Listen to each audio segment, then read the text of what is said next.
Kurt Waldheim s'explique à Antenne 2. Le secrétaire général de l'ONU parle de l'Afghanistan et de son voyage en Iran. Entretien Giscard-Schmitt, une analyse convergente de la crise internationale. Ajaccio, les autonomistes ont libéré 5 otages, mais ils détiennent toujours une quinzaine de personnes. Messieurs, bonsoir. Avant de développer tous ces titres, et vous verrez combien l'actualité est chargée et rythmée, je voudrais que nous prenions ensemble notre souffle à l'aide de ces quelques images qui nous viennent de Berchtesgaden, en Allemagne de l'Ouest. Il s'agit de ski. Je veux bien que nous soyons accusés de tous les péchés de la terre, mais pour une fois qu'une Française gagne, il fallait que vous le sachiez et que vous puissiez le voir. Pareille satisfaction n'est pas courante. C'est Perrine Pellen qui nous l'a offerte ce matin à l'issue des 2 manches du slalom spécial. La France tient enfin une victoire en Coupe du Monde. Perrine Pellen a gagné aujourd'hui le slalom spécial. Pas très à l'aise dans la première manche, Perrine a tout osé dans le deuxième tracé. Elle aligne les portes sans jamais casser son rythme, tout lui réussit. Perrine a 20 ans, elle est grenobloise et étudiante en kinésithérapie. C'est une fille qui marche au moral. Elle est bien capable, rassurée par cette victoire, de briller aux Jeux Olympiques de Lake Placid en février. La Française laisse les Italiennes Claudia Giorgiani et Daniela Zini à plus d'1 seconde. La Suissesse Erika Hess, meilleur temps de la première manche, classe 4e, Daniel de Bernard 6e et Anne Florey 14e. Après la course, Perrine Pellen a déclaré « Je n'avais jamais encore skié comme cela, je me sens en pleine forme à l'approche des Jeux Olympiques ». La voilà 4e de la Coupe du Monde et en tête de la Coupe du Monde de slalom spécial.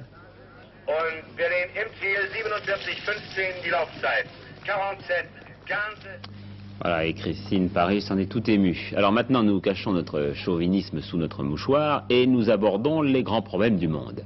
Tout, vous allez le voir, se concentre dans un rayon de 3000 km autour de Kaboul. Inde, Iran, Arabie Saoudite et bien sûr Afghanistan.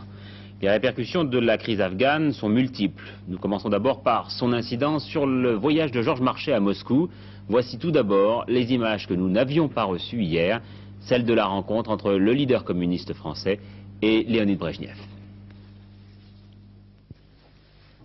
La télévision soviétique a donc ouvert hier soir son journal d'information par cette rencontre à Moscou entre Georges Marchais et Léonid Brejnev.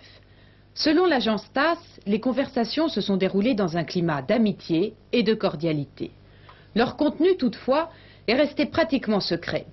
Il a été dit officiellement que les délégations avaient parlé des rapports entre leurs 2 partis et de la conjoncture internationale. Mais il n'a pas été précisé si la question afghane avait été abordée.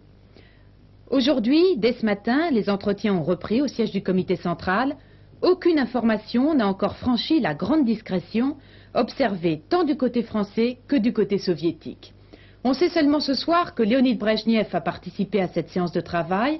C'est une bonne indication de l'importance que les soviétiques accordent à la visite des communistes français, la première depuis 6 ans.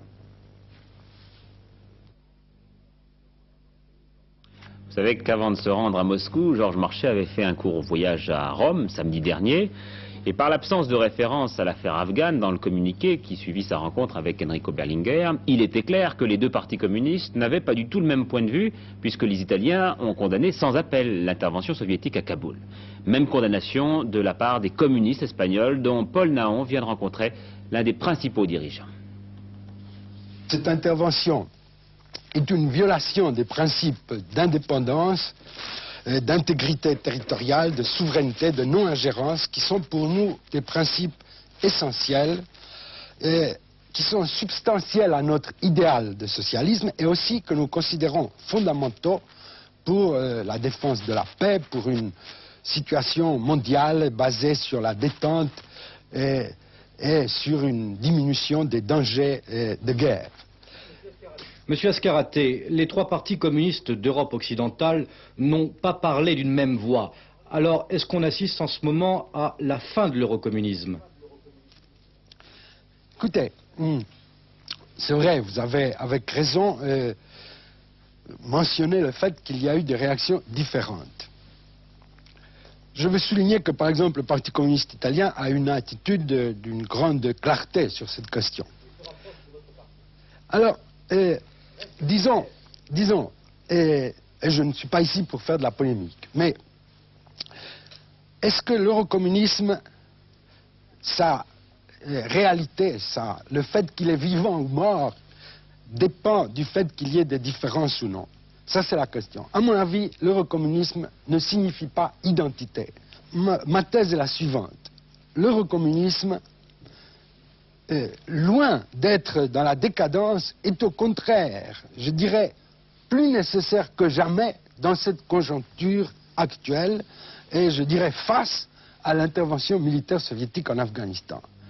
Voilà donc pour les conséquences de la crise afghane chez les partis communistes occidentaux. Conséquences également au niveau gouvernemental, à Paris, à Bonn, à Pékin et à Washington. Paris, tout d'abord, le président de la République a évoqué le dossier en Conseil des ministres et a été beaucoup plus précis que son ministre des Affaires étrangères dimanche soir. Ces événements, dit-il, sont en contradiction avec les principes fondamentaux qui régissent l'avenir international et la vie politique de la France. Ils ont porté atteinte à la politique de détente à laquelle la France est attachée, de manière sincère mais non inconditionnelle, et il est indispensable que la confiance nécessaire à cette poursuite de la détente soit rétablie par des gestes positifs. Fin de citation. Et puis tout à l'heure, en recevant le chancelier Helmut Schmidt, le chef de l'État faisait remarquer la convergence des analyses françaises et allemandes sur ces problèmes internationaux. Michel Meyer. Pour peu que les gestes et les signes aient de l'importance, le fait que le président Valéry Giscard d'Estaing ait accueilli son hôte Helmut Schmidt sur le palier de l'Élysée n'est pas à prendre au hasard. L'Europe, celle de ces pays qui ne sont plus des grandes puissances, cette Europe qui tente de s'affirmer entre les blocs, c'est essentiellement ces deux hommes, ces deux amis, convaincus que la crise actuelle, que l'intervention soviétique en Afghanistan doit être l'occasion pour les Européens de s'exprimer d'une seule voix. Alors cette rencontre d'aujourd'hui a pour but précisément de définir une position européenne commune. Quelle allure peut avoir cette position? Eh bien, premièrement, soutien presque inconditionnel des États-Unis sur la scène internationale et notamment au sein de l'ONU. Deuxièmement, désapprobation totale de l'intervention soviétique en Afghanistan, mais dans ce contexte-là, pas question de soutenir de façon inconditionnelle les mesures de boycott américaines, ne serait-ce que parce qu'elles sont tout à fait impraticables pour les Européens. Malgré tout, il ne sera pas question pour ces Européens de profiter de la situation en livrant par exemple à l'Union soviétique les céréales qu'ils ne reçoivent plus ou que les Russes ne reçoivent plus des Américains. Au-delà, il s'agit de garantir malgré tout la détente. La détente signifie en effet pour tout le monde un certain nombre d'avantages tout à fait considérables. Ainsi, pour les Allemands, la détente est synonyme de calme au mur de Berlin, elle est synonyme de l'ost politique, elle est également synonyme de rapprochement tout à fait spectaculaire entre les deux Allemagnes. Alors Helmut Schmidt n'a aucun intérêt à ce que tout cela soit remis en cause pour des raisons de politique intérieure, notamment car il tient encore en cette année électorale qu'il opposera à son adversaire Franz Josef Strauß à se profiler comme un chancelier de la paix, comme un chancelier de la sécurité. Et ce label d'homme de sécurité, il essaie de le confirmer en venant à Paris rencontrer son ami Valéry Giscard d'Estaing. À Bruxelles, la commission de la CEE s'engageait à ne pas se substituer aux États-Unis pour livrer des céréales à l'Union soviétique. Et Jimmy Carter, qui a téléphoné cette nuit au président français, s'est déclaré satisfait du soutien de ses alliés. À New York, précisément, les dockers américains ont décidé de boycotter le commerce avec l'URSS et de ne plus charger les navires soviétiques dans tous les ports de la côte Est. Et puis pendant ce temps, à Pékin, le secrétaire d'État américain, la Défense, avait sur ce sujet des entretiens apparemment très positifs. Positif à un point sans précédent. Non seulement ce matin, M. Brown a assisté à des manœuvres organisées spécialement pour lui par la 6e division blindée de la garnison de Pékin, mais à en croire le ministre américain et ses interlocuteurs chinois, les États-Unis et la Chine, qui pensent exactement la même chose de l'invasion soviétique en Afghanistan, ont décidé de prendre des mesures sinon communes, du moins coordonnées. Il va de soi qu'il s'agit d'apporter une aide à ceux qui combattent les occupants soviétiques en Afghanistan. Et la coopération militaire va dépasser l'événement immédiat. Ainsi, une délégation de l'Académie militaire chinoise ira prochainement aux États-Unis et d'autres échanges seront annoncés en temps utile. J'espère que nos relations stratégiques globales vont s'élargir et s'approfondir, a dit M. Brown. Pareil renversement d'alliance ne s'était pas vu depuis fort longtemps. Les États-Unis et la Chine se sont ignorés de 1949 à 1971, sauf pour s'affronter des armes à la main en Corée en 1950-51. Dernière conséquence, la CFDT est allée dire à l'ambassade soviétique à Paris pourquoi cette intervention lui paraissait choquante. Sur place maintenant à Kaboul, intensification des moyens soviétiques en hommes, mais calme apparent dans les rues. Le calme régnant à Kaboul contraste avec les événements se déroulant dans d'autres régions du pays. 5000 hommes ont été en effet envoyés hier par avion en renfort à Kandahar, à la frontière du Pakistan. D'autres ont fait mouvement vers les confins afghano-iraniens. 60 000 militaires soviétiques au total seraient maintenant en Afghanistan, commandés directement par le maréchal Sokolov. Mais tandis que l'armée afghane forte d'environ 50 000 hommes mène l'offensive contre les guérilleros des montagnes, les troupes soviétiques, après être effectivement intervenues à Kaboul, se borneraient dorénavant à se déployer sur le terrain, à apporter leur appui logistique ou à garder, comme on l'a vu, les bâtiments gouvernementaux et enfin à contrôler étroitement les routes. À Kaboul, où le téléphone demeure coupé, le bazar, le grand marché, est retourné à ses affaires. Mais à Kaboul, le calme, a dit un Afghan, fait plutôt peur.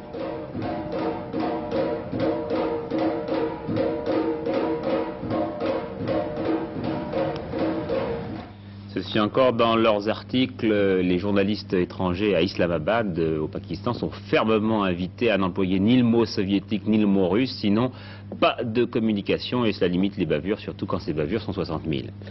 Kurt Waldheim, secrétaire général de l'ONU, a accepté d'ouvrir pour nous les deux dossiers brûlants du moment, Afghanistan et Iran. C'est Jacques Segui qui le questionne à New York. Nous risquons la guerre si nous ne sommes pas capables de surmonter la crise actuelle. Il y a toujours un risque dans ces affaires, mais j'espère toujours qu'il sera possible de trouver une solution pacifique, parce que les grandes puissances savent très bien que une guerre aujourd'hui sera une guerre nucléaire. Et personne ne peut gagner par une telle guerre. Alors je crois qu'on ferait tous les efforts pour éviter une telle guerre. Et les Nations Unies peuvent jouer un rôle très important dans cette affaire. Vous êtes allé en première ligne, vous avez effectué le voyage de Téhéran. Oui. Vous avez pris des risques. C'est mon devoir, j'ai pris le risque. Je savais très bien que cette visite ne peut pas tout de suite résoudre le problème, mais j'ai voulu ouvrir la porte pour de négociations. La porte vous était ouverte avant votre départ? Vous aviez des garanties? Certainement, j'étais invité par le Conseil révolutionnaire de visiter le pays. En tout moment, on avait accepté ma suggestion de visiter le pays. Cette visite a quand même fait une contribution positive à la solution future du problème. On a commencé le processus des négociations sérieuses. On a discuté un paquet, n'est-ce pas, qui contient la libération des otages. Oui, mais quand? Eh bien, ce n'est pas à moi de vous dire cela parce que je ne le sais pas. Mais n'oubliez pas, lorsque les pilotes américains étaient capturés en Corée, n'est-ce pas, ça a duré 9 mois jusqu'à ce qu'il était libéré. Alors il faut avoir patience. Je le regrette, mais il faut continuer. Vous pensez que les sanctions économiques prises éventuellement contre l'Iran retarderaient la libération des otages, comme vous l'avez dit récemment? Je ne crois pas que cette approche accélérera la libération des otages. Vous n'êtes pas favorable aux sanctions économiques? Je l'ai discuté avec les dirigeants iraniens et ils m'ont dit non, au contraire, ça créera une atmosphère plus difficile. Nous survivrons certainement. Alors, selon leur opinion, ça ne peut pas accélérer la procédure. Est-ce que c'est un échec ce voyage pour vous ou pas? Pas du tout. Si je n'avais pas pris la décision d'y aller, on aurait dit « Ah, le secrétaire général n'a pas le courage d'aller en Iran, il a manqué une occasion excellente de résoudre le problème. » En Iran, précisément, la situation est toujours très instable, surtout à Tabriz, qui vient de repasser il y a une petite heure sous le contrôle des forces de l'ordre pro-communistes. Ceci au terme de violents affrontements. On parle déjà d'une dizaine de morts et de plus de 100 blessés. Autre manifestation pendant ce temps à Qom, celle qui célébrait l'Abraïn, c'est-à-dire le grand deuil chiite. Des mesures de sécurité exceptionnelles ont été prises aujourd'hui à Rome. Vous voyez ici la fouille des voitures à l'entrée de la ville sainte pour empêcher que n'éclatent de nouveaux incidents sanglants entre partisans de l'ayatollah Khomeini et fidèles de Shariat Madari après les affrontements de la semaine dernière ici même. Plusieurs centaines de milliers d'Iraniens ont fêté le grand deuil chiite de l'Arbaïn dans une ambiance de ferveur religieuse, sans les violences que l'on pouvait craindre, d'autant plus qu'à Tabriz, capitale de l'Azerbaïdjan et fief de Shariat Madari, des émeutes et des fusillades ont éclaté aujourd'hui, faisant semble-t-il 10 morts et plusieurs centaines de blessés. Ni Shariat Madari ni Khomeini, qui vivent pourtant à Qom tous les deux, n'ont participé aux manifestations. De même, malgré quelques slogans hostiles aux États-Unis et à Carter, c'est très nettement la ferveur religieuse qui a dominé aujourd'hui.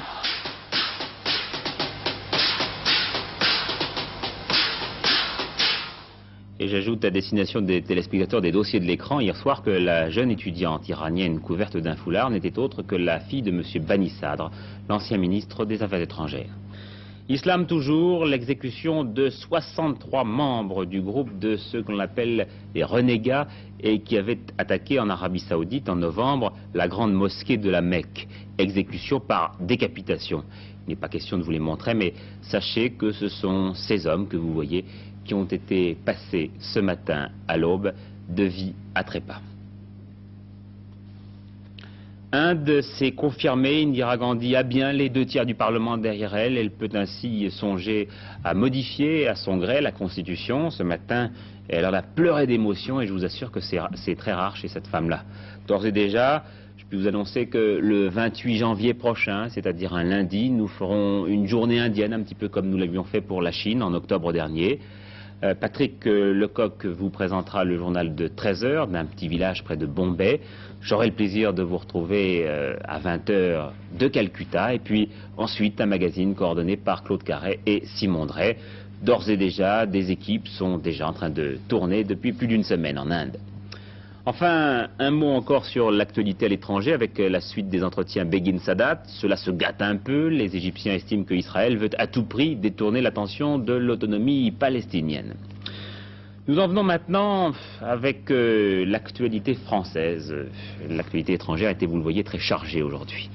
Et nous venons d'abord à ce qui se passe en ce moment même à Ajaccio, car l'affaire de Bastilica dont nous parlions hier s'est transportée en effet à Ajaccio. Le commando de militants séparatistes s'est en effet installé dans un hôtel du centre-ville. On ne sait pas si ces 2 prisonniers sont toujours avec lui. Ce que l'on sait en revanche, c'est qu'il détient une vingtaine de clients de l'hôtel, dont 5 viennent à l'instant d'être relâchés, alors que les tentatives de médiation ne semblent guère aboutir. Sur place, Bernard Pradino.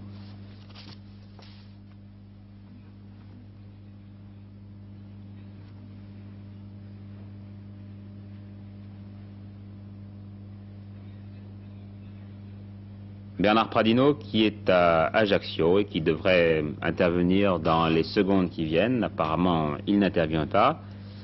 Bon, alors nous allons donc poursuivre en attendant que ce reportage que nous envoie notre envoyé spécial nous arrive. Et je pourrais vous dire qu'en politique française, l'Assemblée continue à discuter des textes de loi sur le budget. On est en train de voter en ce moment même. La motion de censure communiste a été repoussée. On met au point, aux voix plutôt, la motion socialiste. Et tout à l'heure, Raymond Barre engagera pour la seconde fois la confiance de son gouvernement, cette fois non plus sur les dépenses, mais sur les recettes. Politique toujours, Bernard Ponce, à France Inter, tout à l'heure, confirme qu'il y aura un candidat du RPR au présidentiel. Il n'a pas dit qui, mais a affirmé avec force qu'en aucun cas il ne ferait élire au second tour un communiste ou un socialiste. Un coup d'œil sur Ajaccio, Ajaccio qui marche.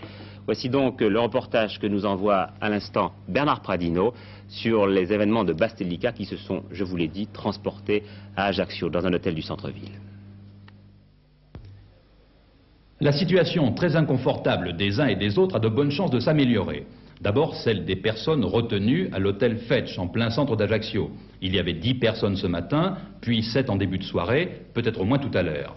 Ensuite, celle des forces de police. Beaucoup de casques tout autour de l'hôtel, mais personne n'a envie que les choses s'enveniment. Enfin, celle du groupe d'une vingtaine d'autonomistes qui a déclenché l'action. Ils veulent négocier, ils ont déjà écouté les conseils du maire d'Ajaccio, et ils vont avoir d'autres visiteurs.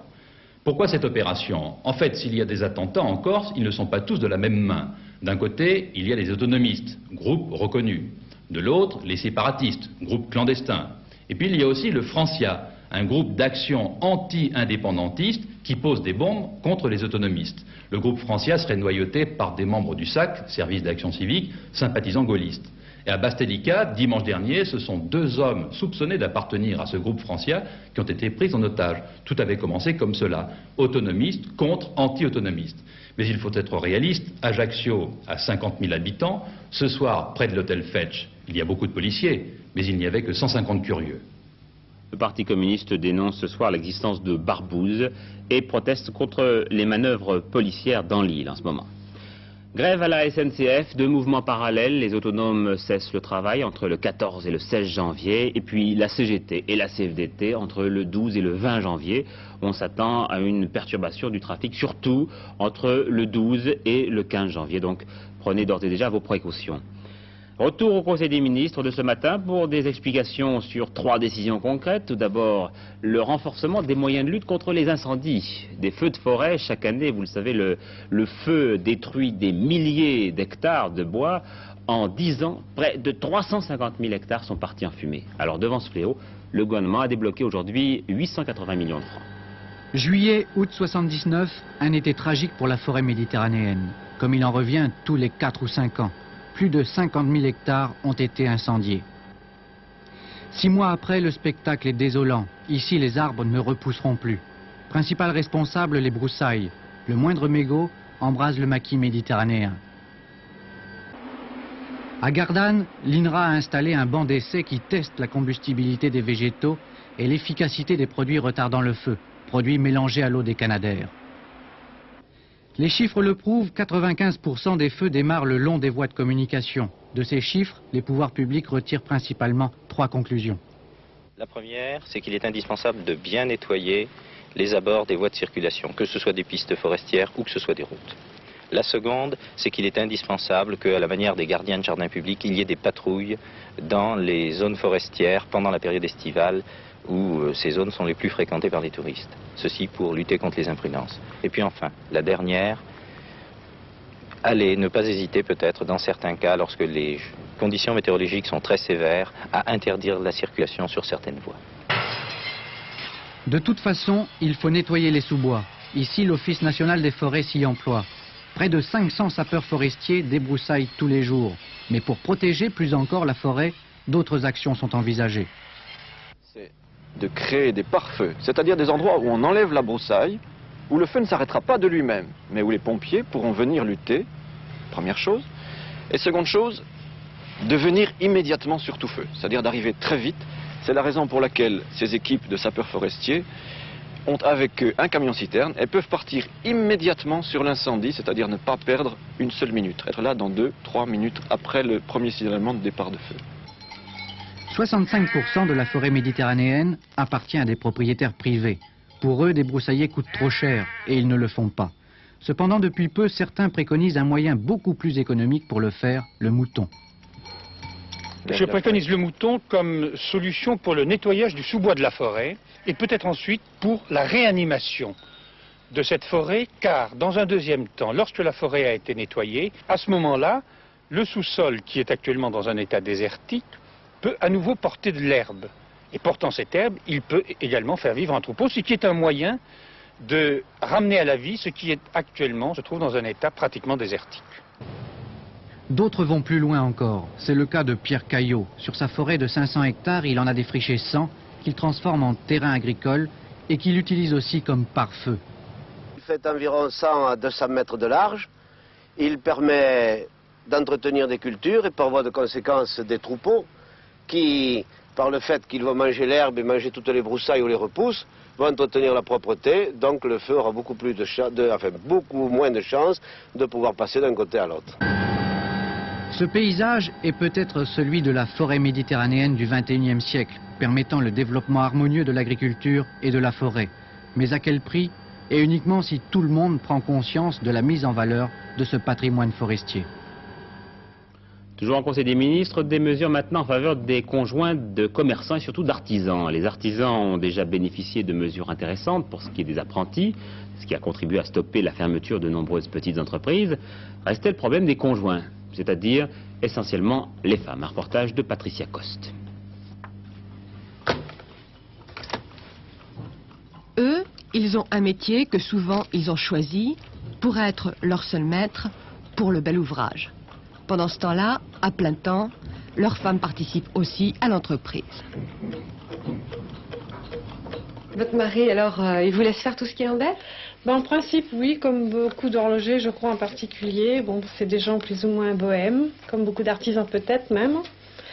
Et bon, lui, il préfère s'amuser sur une pendule ancienne, une petite montre ancienne. En principe, la comptabilité, pour lui, ça l'ennuie. Et vous, ça vous ennuie ou pas? Bon, ça me passionne pas toujours, mais enfin, il y a des obligations qu'il faut bien remplir. Je suis là pour ça. Alors, de plus en plus nombreuses, les jeunes préfèrent, comme elles disent, le salariat au dehors. L'entreprise du mari en souffre, parfois en disparaît. Madame, qu'est-ce qui est le plus important pour les femmes d'artisans? Pour l'instant, dans l'immédiat, le plus urgent pour nous, c'est d'avoir le titre de collaboratrice. Pour l'instant, nous sommes inexistantes au niveau juridique et social. J'ai une amie, par exemple, qui a travaillé pendant 15 ou 20 ans avec son mari dans une boucherie. Elle avait une fille handicapée, son mari l'a quittée. Elle se retrouve comme femme de ménage et avec un trou pour la retraite vieillesse de 20 ans de salariat. Aujourd'hui, on leur a reconnu des droits propres. Droit de s'inscrire au répertoire des métiers, droit aux élections professionnelles, droit à un régime vieillesse pour elles.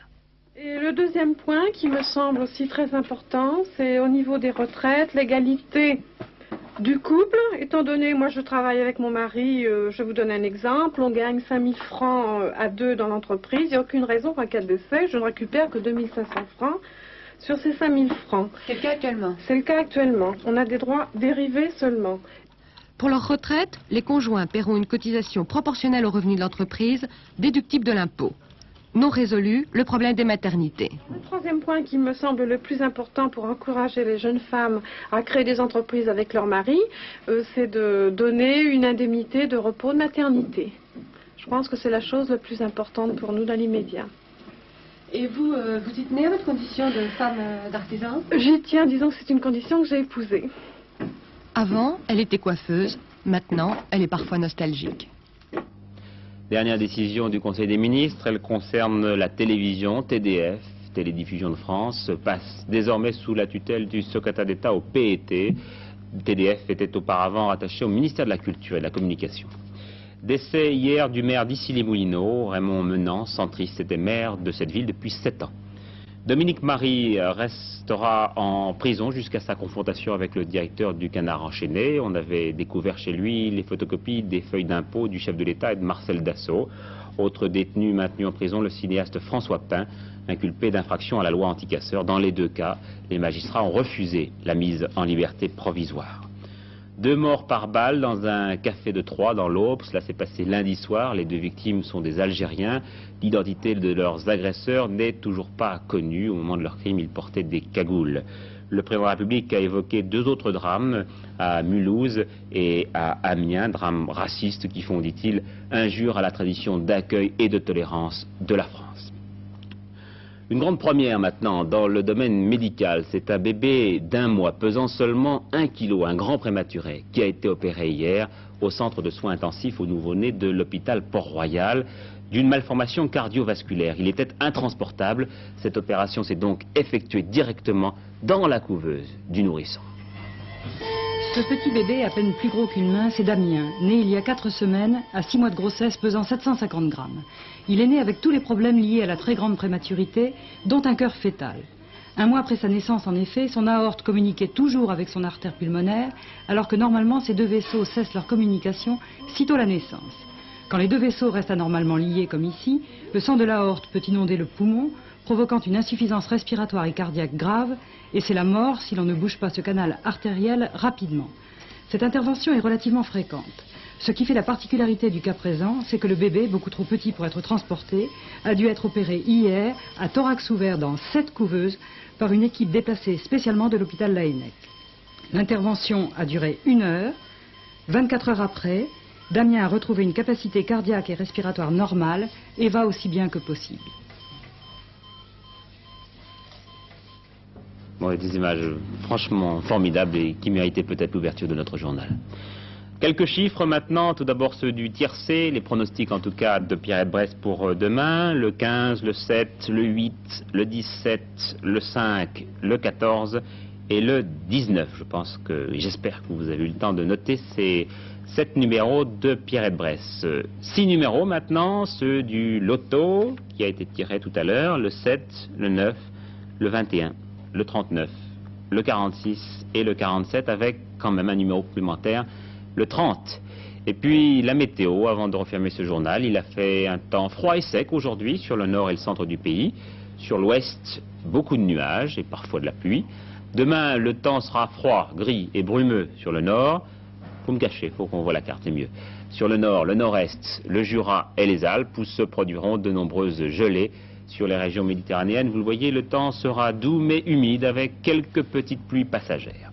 Voilà, nous refermons définitivement ce journal. Auparavant, les principaux rendez-vous avec l'information d'Antenne 2. Tout d'abord, ce soir à 23h15, le dernier journal qui sera présenté par Hervé Claude. Et puis demain à 12h45, Patrick Lecoq et toute son équipe.